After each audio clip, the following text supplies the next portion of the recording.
එදිනෙදා අවශ්‍ය වන දෙමළ වචන කීපයක් ඉගෙන ගනිමු කියලා.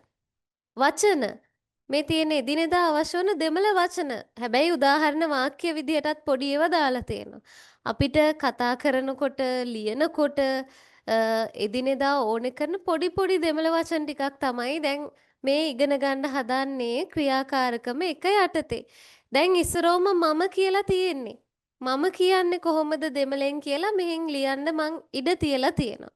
ඒකෙන් වාක්‍ය සාදමු කියලා ඔන්න පොඩි සරල වාක්‍යයක් දාලා තියෙනවා. මම කියන වචනේ එන විදියට. මම සමන් කියලා තියෙන්නේ. එතකොට අපිට මේ සමන් වෙනුවට ඕනේ තරම් නම් වෙනස් කරන්න පුළුවන් නේද? ඔයාට ඔයාගේ ඉස්කෝලේ පන්තියේ ඉන්න යාළුවන්ගේ නම් දදා කියන්න පුළුවන්. දැන් Taman නෙවෙයි. ඒ වුණාට අපිට වාක්‍ය හදනකොට ඒ වගේ වචන දාලා වාක්‍ය හදලා බලන්න පුළුවන්. ඒකෙන් අපි මතක් කරන්න බලාපොරොත්තු වෙන්නේ කියන්නේ අරමුණු කරන්නේ මෙන්න මේ මම කියන එකේ දෙමළ වචනේ මතක් කරගන්න එක තමයි අරමුණ.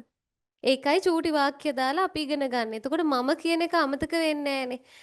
එනදු කියන්නේ මම නෙවෙයි මගේ නේද? මගේ නම කියලා එහෙම කියද්දි එනදු පෙර් කියලානේ අපි කියන්නේ. එහෙනම් එනදු කියන්නේ මගේ. අන්න ඒකයි මම කියන්නේ එකේ ඉඳන් ඉගෙන ගත්ත ඒවා මේ දක්වා අමතක කරලා බෑ. දැන් විභාගෙට ආව එකක් වුණා නම් මොකද වෙන්නේ මවිෂි? නේද? එකපාරට අපිට හිතෙනවා එනදුනේ. දැන් මම මෙහෙම කිව්වා මම සමන් කියලා කියද්දි අතත් ඔහොම කරා. එතකොට ඔයාලට මතක් වෙන්නත් ඇති එනදු කියන එක. ඒ හින්දා කල්පනාවෙන් ඉන්න ඕනේ. කලින් ඉගෙන ගත්ත ඒවා අමතක කරන්න බෑ. දැන් මම මේවා ප්‍රශ්න අහන ගමන්ම තමයි ඔයාලට ලියන්න දෙන්නේ. දැන් හරි. මේකෙන් ගැටලුවක් නෑ. අහගත්තනේ වචනේ මොකද්ද කියලා.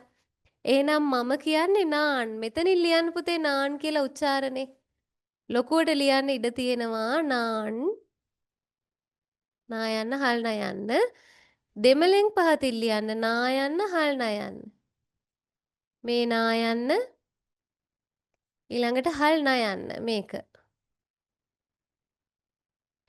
එහෙනම් මම සමන් කියන වාක්‍ය කොහොමද කියලා උච්චාරණයෙන් ලියන්න බලන්න. උච්චාරණය කියන්නේ මෙහෙම. දෙමළ අකුරෙන් නෙමෙයි. දැන් මම කියද්දි නාන්නම් මම සමන් කියලා කොහොමද කියලා ලියලා පෙන්නන්න බලන්න.